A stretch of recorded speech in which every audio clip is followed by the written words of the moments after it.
Hoy estuvimos en la cárcel en Sucre, ahí está guardando, no diría detención, está sentenciado por el caso Octubre Negro, el general Gonzalo Rocabado. Y ahora está imputado prácticamente por el tema de los misiles. Pilar Rivero, nuestra periodista, vamos hasta allá, por favor. Pilar, un gusto saludarte, buenas noches. Vamos a escuchar ahora la verdad del general Gonzalo Rocabado en esta exclusiva de Cadena. Contigo, por favor. Adelante, Pilar. ¿Cómo estás, John? Muy buenas noches a todo el país. Estamos, gracias a la gentileza, previamente, John, permíteme agradecer a la gentileza de las autoridades del penal de San Roque en la ciudad de Sucre y por supuesto también la gentileza del general Gonzalo Rocabado como ex viceministro de Defensa para hablar del tema misiles chinos. Ya es de conocimiento de los ciudadanos que efectivamente se va a realizar una audiencia de medidas cautelares el próximo 29 del presente mes y vamos a hablar con uno de los imputados precisamente, ya lo he anunciado, el general Gonzalo Rocabado, a quien quiero darle las gracias por su gentileza. ¿Cómo le va, general? Muchísimas gracias, muy buenas noches, bienvenido. Muy buenas noches a toda la cadena y por su intermedio a todos los miembros del Servicio Pasivo de las Fuerzas Armadas y también a los miembros del servicio activo de mis gloriosas Fuerzas Armadas, que las tengo presente en todo momento, en todas mis oraciones y en todas mis preocupaciones, porque sigo siendo un miembro de las Fuerzas Armadas de Bolivia. Soy un soldado profesional con el grado de general. General, Antesana presentó ayer este documento. En él, según él, estaba oculto y se trata del convenio para la entrega de misiles, donde usted habría firmado este documento. ¿Qué sabe usted del mismo? Yo le hago entrega del documento para que usted revise el documento y reiterarle la consulta. Antesana había manifestado ayer que este documento estaba oculto y que era el convenio de entrega de misiles donde habría firmado usted este documento como ex viceministro de Defensa. ¿Tiene usted conocimiento, general? 3 elementos de juicio. Adelante. Primero, que este documento no es el documento que firmé, es falso y apócrifo, porque el documento estaba redactado en inglés. En segundo término, los términos que se ve en este documento no son los que se habían considerado para la firma de ese proyecto y convenio. Y tercero, acá no existe mi firma. Elemental. Acá Este documento usted no lo firmó. O sea, este documento yo no lo conozco y no sé si estuvo oculto o si estuvo en algún lugar, pero no es el documento que yo firmé.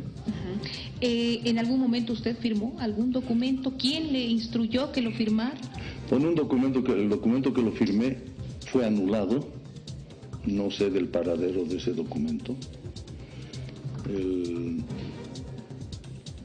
Firmé a pedido del ministro de Defensa, que me transmitió una orden del presidente de la República, Eduardo Rodríguez Belcé.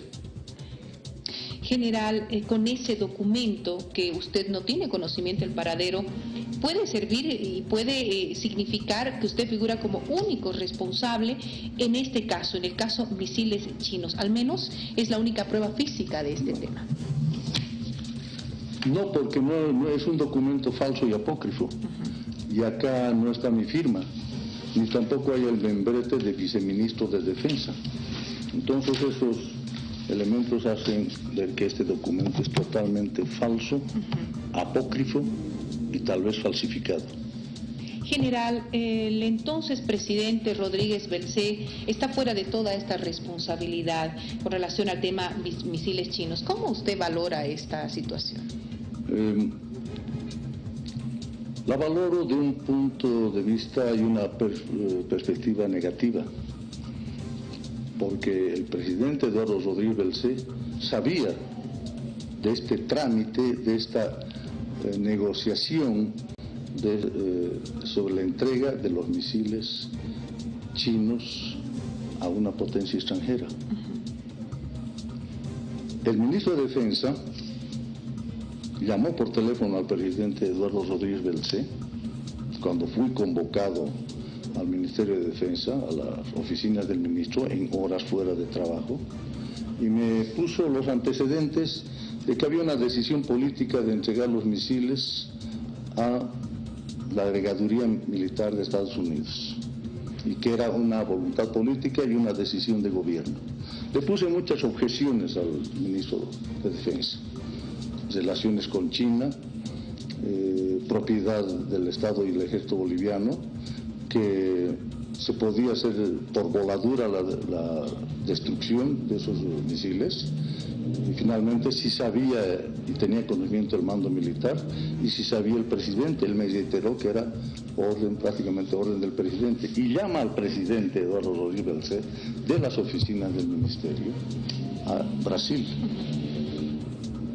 y hablan por teléfono. Yo vi y escuché, y al terminar la conversación el ministro me dice: general, el presidente está de acuerdo con sus objeciones, pero él ya tiene compromiso con la embajada y el Departamento de Estado, o sea, prácticamente es una orden de él.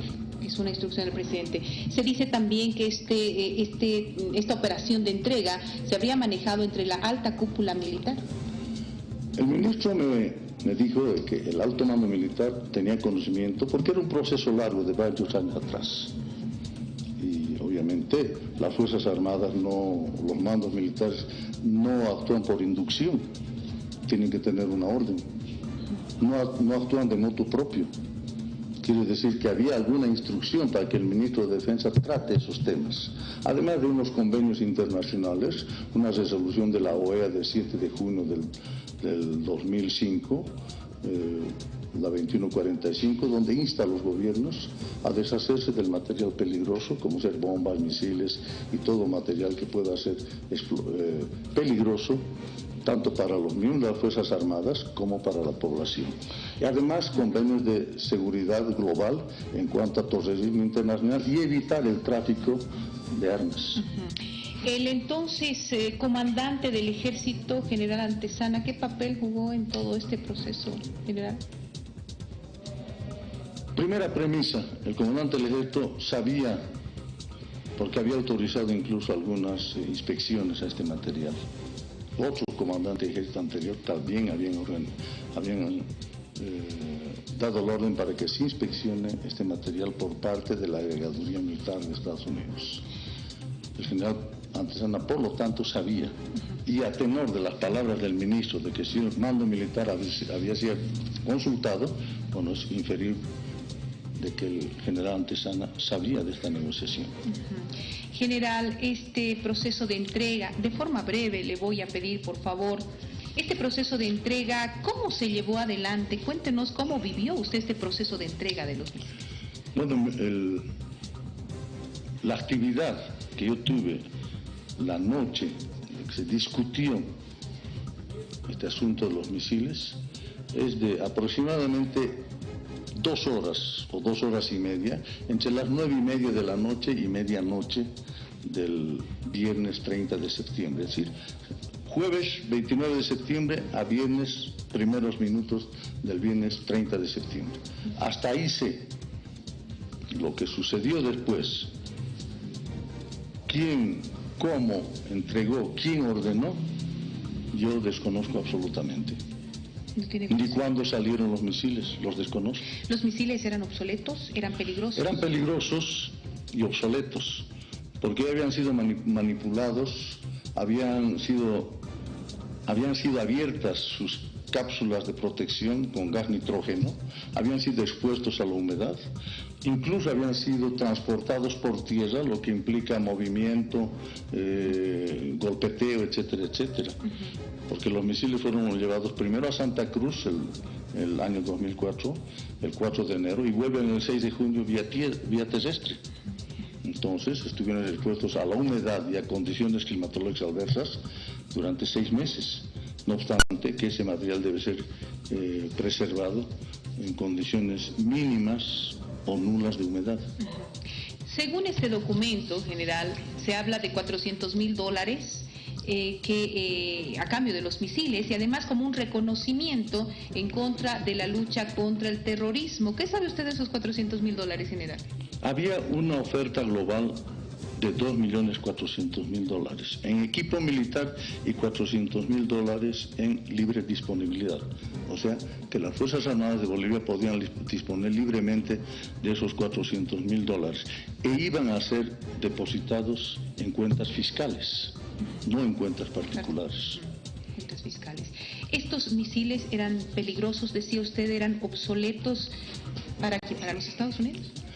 Totalmente obsoletos y por lo tanto devinieron en ser peligrosos por la inestabilidad de la carga explosiva, por la inestabilidad de los mecanismos electrónicos del proceso de disparo, por la obsolescencia de las baterías que suministran la fuente eléctrica y porque hubieron pruebas donde un misil salió disparado sin dirección ni rumbo y convirtiéndose en un peligro para los mismos lanzadores y en presencia del agregado militar de China. El misil salió disparado, giró en tierra y luego salió con rumbo desconocido. Entonces, pero no afectó... No, gracias a Dios no afectó a nadie, eso fue en el polígono Marconi con las Fuerzas Armadas. Pero es sacar simplemente una proporción de porcentaje. Supongamos 30 misiles. Un misil falla significa aproximadamente una falla de 3.5%, inadmisible en pruebas de tanta delicadeza como es el lanzamiento de misiles. La probabilidad de error debe ser cero, mínima, absolutamente cero. Para ir finalizando la entrevista general, entre los imputados por la Fiscalía están también los generales Marco Antonio Vázquez Ortiz, David René Torricos Vargas, Víctor Hugo Cuellar Balcázar, Wilber Sánchez, Ciro Valdivia Murguía y Ernesto Caballero. ¿Qué sabe usted de la participación de ellos? Algunos de ellos los conozco a través de la vida militar. No he tenido ningún contacto con ellos, ni la noche del 29 de septiembre, ni días posteriores, y peor para tratar este asunto de los misiles. Porque yo como viceministro de Defensa no tengo atribuciones para ordenar a los comandos de fuerza ni al comandante en jefe determinaciones operativas ni administrativas. Es el ministro, el superior administrativo. Y el comandante en jefe es el superior operativo. Y el presidente es responsable del mando administrativo y operativo de las Fuerzas Armadas. Bien, general, ya para ir finalizando, le decía 30 segundos para decir a la ciudadanía a propósito de este tema. Ya el 29 se va a realizar la audiencia de medidas cautelares. ¿Cómo procede en su caso? Usted está ya cumpliendo una sentencia en el penal de San Roque en Sucre. Yo estoy cumpliendo una sentencia por el caso Octubre Negro, octubre de 2003, una sentencia injusta, con un juicio lleno de anormalidades. Y no he sido llamado a medidas cautelares porque aún no ha sido notificado. Está. Me han notificado, pero no estoy convocado yo porque yo estoy preso. ¿Qué medida cautelar pueden tener de un hombre detenido? Ninguna. Estoy acá resguardado. Estoy resguardado y me dedico a las actividades propias del penal y a realizar estudios universitarios. Me he enterado que usted saca muy buenas calificaciones, general. Calificaciones de excelencia. Siempre he hecho un estudio responsable a través de mi carrera militar y si tengo notas de excelencia realmente me sorprende y es gracias a mi formación militar. General, quiero agradecerle por su tiempo, muchísimas gracias por esta información que sin duda va a ser muy valiosa y por supuesto estaremos recurriendo a molestar su atención en otras oportunidades. Muchas gracias. Muchas gracias a Cadena A y nuevamente un saludo a toda la ciudadanía boliviana y a mis Fuerzas Armadas. Muchas gracias. Buenas noches. Buenas noches. De esta manera, John, conversamos con el general Gonzalo Rocabado. Él es, como ex viceministro de Defensa, está cumpliendo una sentencia en el penal de San Roque, pero en esta oportunidad atendió nuestro pedido para hablar precisamente del caso misiles chinos. Y con esta entrevista ya finalizada, retorno contigo. Muchas gracias. Gracias, Pilar, una vez más. Aquí hay que hacer una aclaración. Claro, el documento que nuestra periodista llevó es la traducción, que claro, no tiene firmas. Cuando el general Rocabado decía, este es un documento apócrifo, yo no firmé una versión en inglés, podría estarse refiriendo a la versión que agarraba el general Antesana, a la cual no tuvimos acceso en el idioma inglés. Simplemente esa pequeña aclaración, nada más después de esta entrevista desde Sucre.